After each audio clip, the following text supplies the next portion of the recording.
विद्यार्थी मित्र हो, आपण 5th चॅप्टरला स्टार्ट केलेला आहे, that is nothing but the heat. In last period you have studied about the difference between the temperature and the heat. Now today we'll discuss about the latent heat.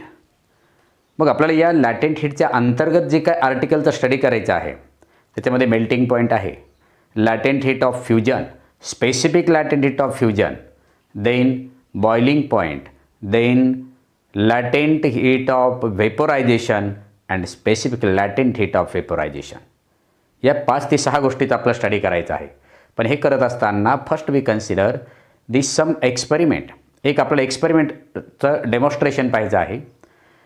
हा एक्सपेरिमेंटनुसार आपल्याला काय explain करायचं आहे की melting point कशाला म्हणायचं, boiling point कशाला म्हणायचं, latent heat of fusion and specific latent heat of fusion, then latent heat of वेपोरायझेशन and specific latent heat of वेपोरायझेशन. या सगळ्या कन्सेप्ट आपल्याला क्लिअर करायचे आहेत with the help of the demonstration of this experiment. मग हा experiment करत असताना काय करायचं, first we take a beaker and take a few amount of the pieces of the ice in it. सुरुवातीला एक बिकर घ्या आणि त्या बिकरमध्ये काय करायचं, एक आईसचे लहान लहान लहान तुकडे टाकायचे. मग मी समजा first we take the beaker and take the some pieces of the ice in that beaker and then we dip the bulb of the thermometer.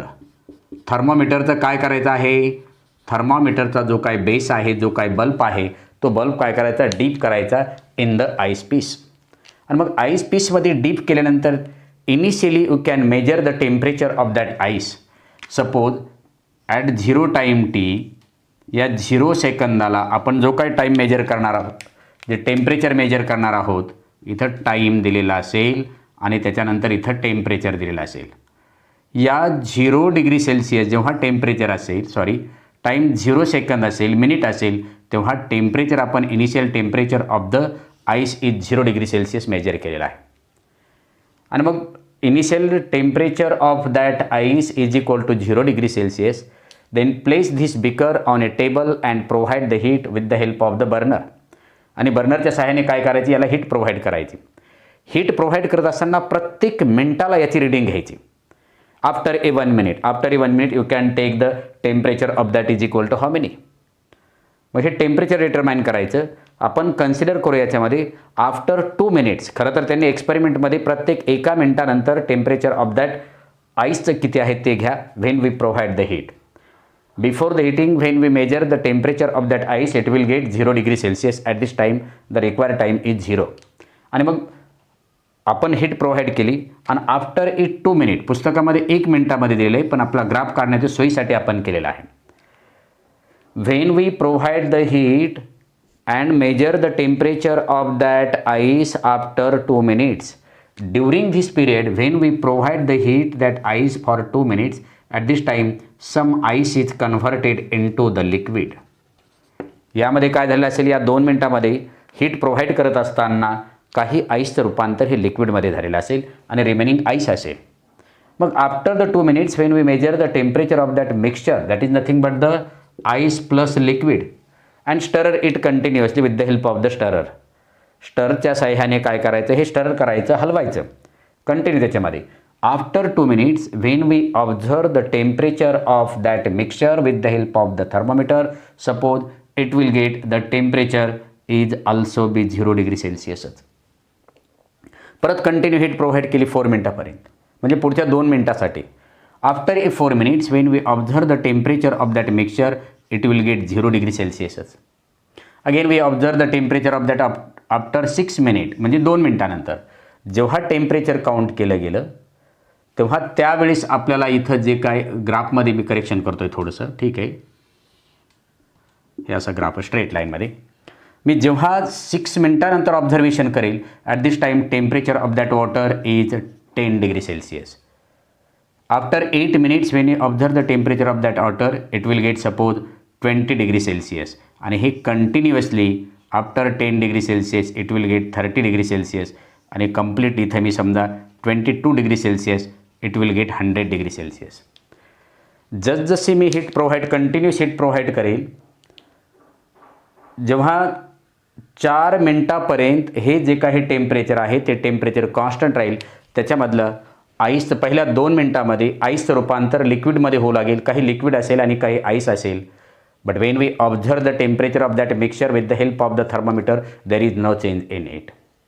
Again we observe after 4 minutes the temperature of that mixture is 0 degree Celsius. पण जेव्हा 4 मिनिटानंतर मी observation करू लागलो तेव्हा मात्र temperature increase होऊ लागलं. At this time the total ice is converted in to the water. परंतु त्याच वेळेस आईसचं कन्व्हर्शन काय झालं असेल वॉटरमध्ये. मला प्रश्न इथं पडलेला आहे की 0 मिनिटापासून ते 4 मिनिटापर्यंत त्याचं टेम्परेचर इन्क्रीज होत नाही. जोपर्यंत आईसचं कन्व्हर्शन टोटल कशामध्ये होत नाही आहे, आईसचं कन्व्हर्शन टोटल लिक्विडमध्ये होत नाही, तोपर्यंत त्याचं टेम्परेचर कॉन्स्टंट राहतं. मग आपण प्रोव्हाइड केलेल्या हीटचा उपयोग काय आहे. At this time provide heat is use to break the bond between the atoms and molecules of that water. त्यावेळेस आपण प्रोव्हाइड केलेल्या हीटचा उपयोग काय झालेला आहे, त्यामध्ये असणारे ॲटम आणि मॉलिक्युलमध्ये असणारे जे काही बॉन्ड आहे ते बॉन्ड ब्रेक करण्यासाठी, वीक करण्यासाठी या हीटचा उपयोग केलेला आहे. At this time the ice absorb the heat but there is no change in the temperature.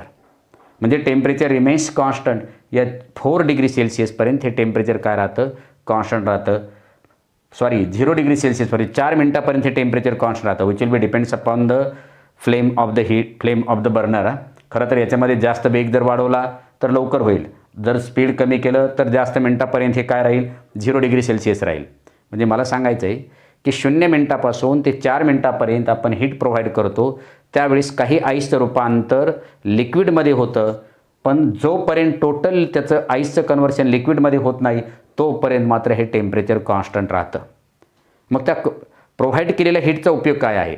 The provide केलेल्या हीटचा उपयोग there is the breaking bond between the atoms and molecules of the water.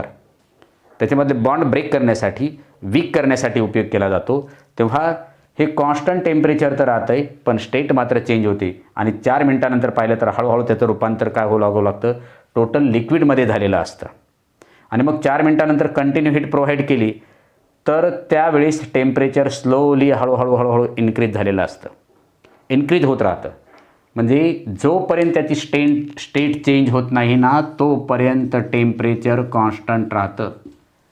आणि the constant temperature at which the solid substance is converted into the liquid, that constant temperature is known as the melting point of that solid substance. मग इथं आईसचं conversion लिक्विडमध्ये होतं आहे.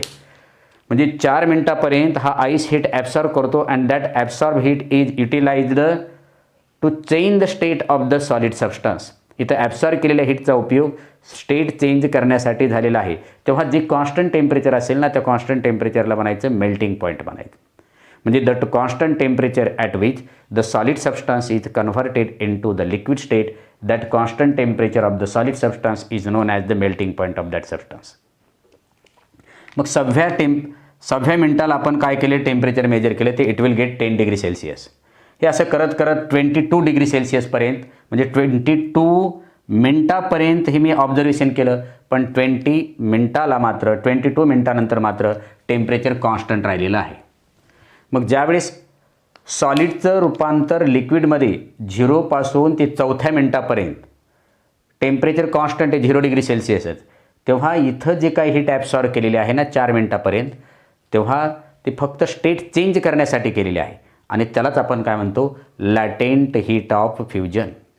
The constant temperature at which the heat is absorbed during the transformation of the solid into liquid is known as the latent heat of fusion. Latent heat of fusion कशाला म्हटलेलं आहे की 0 मिनिटापासून ते 4 मिनिटापर्यंत जरी आपण आईसला हीट प्रोव्हाइड केली तरी टेम्परेचर इन्क्रीज होत नाही, पण त्यावेळेस मात्र त्या पिरियडमध्ये स्टेट चेंज होऊ लागते. म्हणजे स्टेट चेंज होण्याच्याच पिरियडमध्ये जी सॉलिड सबस्टन्सने आईसने हीट ॲब्सॉर्ब केलेली आहे ना त्याला आपण म्हणतो लॅटेंट हीट ऑफ फ्युजन असं म्हणतो.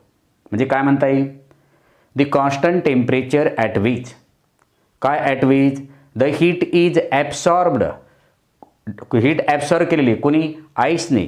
कधी, during the transformation of the solid into liquid phase. तेव्हा ॲब्सॉर्ब केलेल्या हीटला काय म्हणायचं, लॅटेंट हीट ऑफ फ्युजन असं म्हणायचं. त्याला म्हणायचं लॅटेंट हीट ऑफ फ्युजन म्हणायचं. लॅटेंट हीट ऑफ फ्युजनची डेफिनेशन जर विचारली तर काय सांगाल तुम्ही, द कॉन्स्टंट म्हणजे 4 मिनटापर्यंत याचं टेम्परेचर, आईसचं टेम्परेचर चेंज होत नाही आणि तोपर्यंत हळूहळू काय होतं, मेल्ट होतं. म्हणजे काही लिक्विड स्टेटमध्ये आहे आणि काही आईसच्या स्टेटमध्ये आहे, तरी पण टेम्परेचर कॉन्स्टंट आहे. मग त्या ॲब्सॉर्ब केलेल्या त्या हीटचा उपयोग काय झालेला आहे, to change the state from the solid state to liquid state, आणि त्यालाच आपण काय म्हणतो, latent heat of the fusion. Definition परत एकदा पहा. The constant temperature at which, काय at which, the amount of the heat is absorbed, amount of heat is absorb, कोण ॲब्सॉर्ब करतं, कधी पण हे, during the transformation of the solid into liquid, सॉलिडचं रूपांतर लिक्विडमध्ये होत असताना जी काय amount of the heat absorb केलेली, पण कधी, ॲट कॉन्स्टंट टेम्परेचरला, तेव्हा त्याला म्हणायचं लॅटेंट हीट ऑफ फ्युजन असं म्हणायचं. म्हणजे लॅटेंट हीट ऑफ फ्युजन ही 0 पासून ते 4 मिनटापर्यंत होते, की जिथं आईस पण आहे, वॉटर पण आहे, सॉलिड स्टेट पण आहे, लिक्विड स्टेट आहे, आणि कॉन्स्टंट टेम्परेचर 0 डिग्री सेल्सिअस आहे. म्हणजे हा झाला melting point. The constant temperature at which the solid substance is transformed into the liquid substance is known as the melting point of that substance. आणि मग त्याच्यामध्ये त्याच कॉन्स्टंट टेम्परेचरला, the constant temperature at which the amount of heat is absorbed during the transformation, heat is absorb during the transformation of the solid into liquid, that amount of the heat is absorb by the solid is known as the latent heat of fusion. आणि मग आपण डेफिनेशनमध्ये एक correction करतो latent heat of fusion, specific latent heat of फ्युजनमध्ये. काय specific latent heat of फ्युजनमध्ये आपण definition बदल काय करतो, the constant temperature at which काय, amount of the heat absorb by the unit mass of the solid into liquid phase. ज्यावेळेस unit mass of the solid चं रूपांतर लिक्विडमध्ये होत असताना त्या unit mass of the solid सबस्टन्सने कॉन्स्टंट टेम्परेचरला जी काय हीट ॲब्सॉर्ब केलेली आहे, त्या ॲब्सॉर्ब केलेल्या हीटला काय म्हणायचं, specific latent heat of fusion. तुम्ही म्हणाल की लॅटेंट हीट ऑफ फ्युजन आणि स्पेसिफिक लॅटेंट हीट ऑफ फ्युजनमध्ये काय फरक आहे, तर स्पेसिफिक लॅटेंट हीट ऑफ फ्युजनमध्ये फक्त unit mass of the solid substance is converted into the liquid. आणि जर लॅटेंट हीट ऑफ फ्युजन सांगायचं असेल तर फक्त आपण तिथं सांगणार the constant temperature at which the amount of the heat is absorb during the transformation of the solid into liquid. पण transformation of the unit mass of the solid into लिक्विडच्या वेळेस जी काही हीट ॲब्सॉर्ब केलेली असेल तेव्हा त्याला म्हणायचं स्पेसिफिक शब्द वापरा. त्यावेळेस फक्त इथं स्पेसिफिक शब्द वापरा. म्हणजे आपण इथं 4थ्या मिनटापर्यंत आलो की जिथं फेज चेंज झालेले आहे. मग again we increase the continuously provide the heat, the temperature of that water goes on increasing.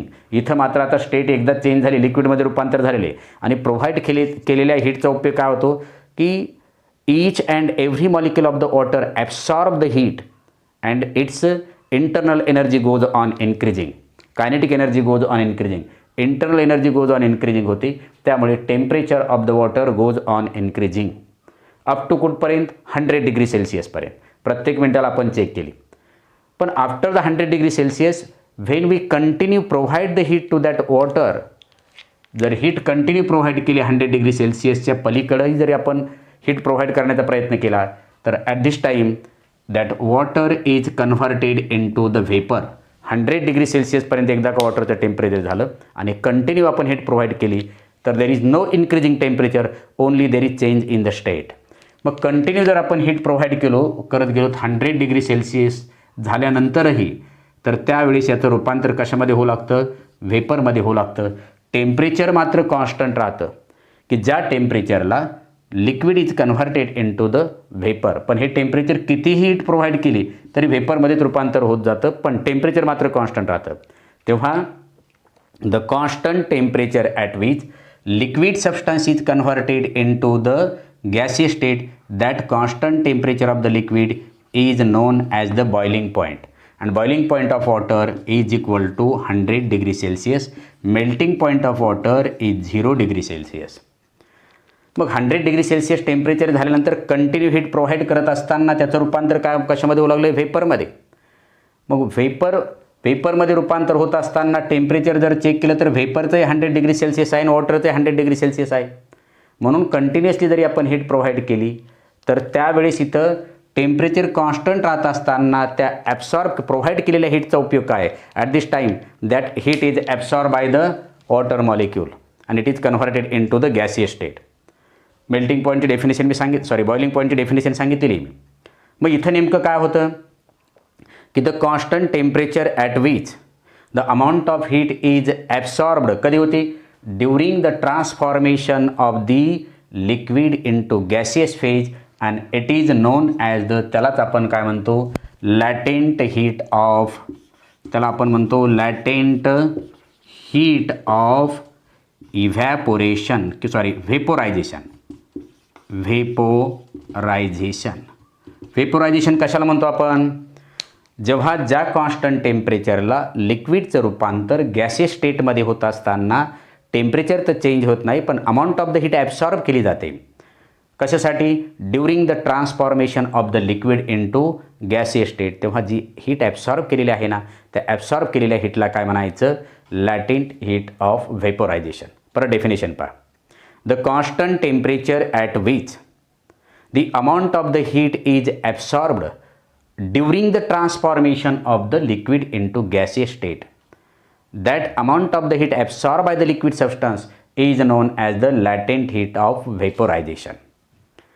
मग latent heat of vaporization कुठं होतं या 100 डिग्री सेल्सिअसला कंटिन्यू हीट प्रोव्हाइड केली की latent heat of vaporization होतं या 100 डिग्री सेल्सिअसला कंटिन्यू हीट प्रोव्हाइड करत असताना मग कंटिन्यू कुठपर्यंत ही कितीही वेळ आपण हीट प्रोव्हाइड केली जोपर्यंत total liquid is converted into the gaseous स्टेटमध्ये होत नाही तोपर्यंत हे टेम्परेचर कॉन्स्टंट राहील आणि तोपर्यंत तो लिक्विड सबस्टन्स हीट ॲब्सॉर्ब करत राहील आणि त्याचं रूपांतर कशामध्ये होत राहील गॅसेसमध्ये होत राहील मग तेव्हा या सी पॉईंटला आहे बॉइलिंग पॉईंट या बी पॉईंटला आहे मेल्टिंग पॉईंट इथं 0 आणि सी पॉईंट नंतर जेव्हा आपण कंटिन्यू 100 डिग्री सेल्सिअसच्या नंतर हीट प्रोव्हाइड करू त्यावेळेस प्रोव्हाइड केलेली जी हीट आहे ना आणि त्यावेळेस लिक्विडनी जी ॲब्सॉर्ब केलेली हीट आहे फेज स्टेट चेंज होण्यासाठी तेव्हा ते ॲब्सॉर्ब केलेल्या हीटला आपण म्हणतो लॅटेंट हीट ऑफ फ्युजन पण त्याच्या अगोदर शब्द काय लावलेला आहे specific latent heat of fusion मग स्पेसिफिक लॅटेंट हीट ऑफ फ्युजनच्या बाबतीत काय सांगता येईल की स्पेसिफिक शब्द हा का आलेला आहे तर unit mass of the liquid हा शब्द वापरायचा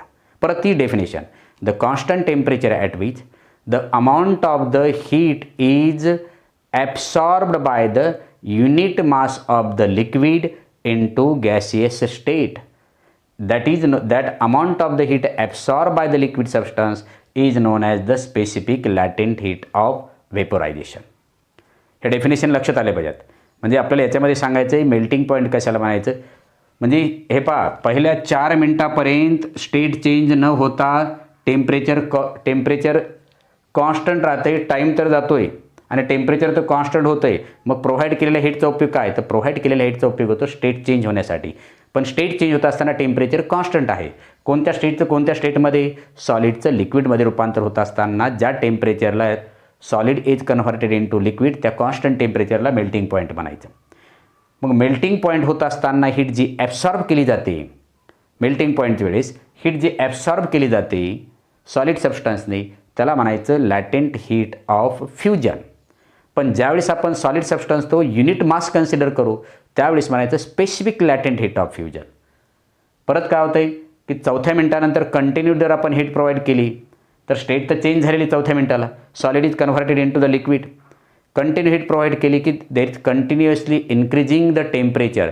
म्हणजे प्रोव्हाइड केलेल्या हीटचा उपयोग काय आहे internal energy goes on increasing temperature goes on increasing कारण yesterday you have studied the definition of the temperature the physical quantity which can describe काय physical quantity which can describe the काय सांगितलेलं आहे hotness or coldness of the body मग याच्यामध्ये hotness temperature increase जातं आहे आणि that hotness or coldness of the body depends upon the internal energy मग 4थ्या मिनटानंतर जी काही हीट प्रोव्हाइड केली की ज्यावेळेस सॉलिडचं रूपांतर लिक्विडमध्ये झाले त्यावेळेस प्रोव्हाइड केलेल्या हीटचा उपयोग इंटरनल एनर्जी वाढते आणि इंटरनल एनर्जी वाढलं की त्याचं टेम्परेचर काय होत जातं वाढत जातं ते कुठपर्यंत 100 डिग्री सेल्सिअसपर्यंत आणि 100 डिग्री सेल्सिअस झाल्यानंतरही जर आपण हीट प्रोव्हाइड केली तर ॲट 100 डिग्री सेल्सिअसला there is no change in the temperature but water is converted into the liquid at that constant temperature तेव्हा त्या कॉन्स्टंट टेम्परेचरला आपण काय म्हटलेले बॉइलिंग पॉईंट म्हटलेले की ज्या कॉन्स्टंट टेम्परेचरला liquid is converted into the gaseous state होतं त्या कॉन्स्टंट टेम्परेचरला आपण बॉइलिंग पॉईंट म्हटलेलं आहे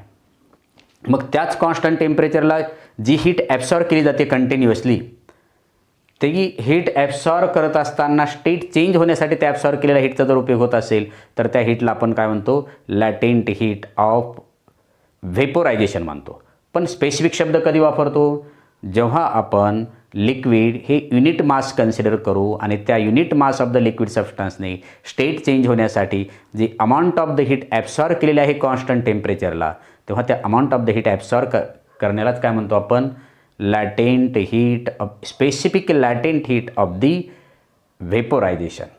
तर ह्या 4 गोष्टी, याच्यामध्ये 5-6 गोष्टी सांगितलेल्या आहेत मी. पहिली डेफिनेशन सांगा याच्यामध्ये.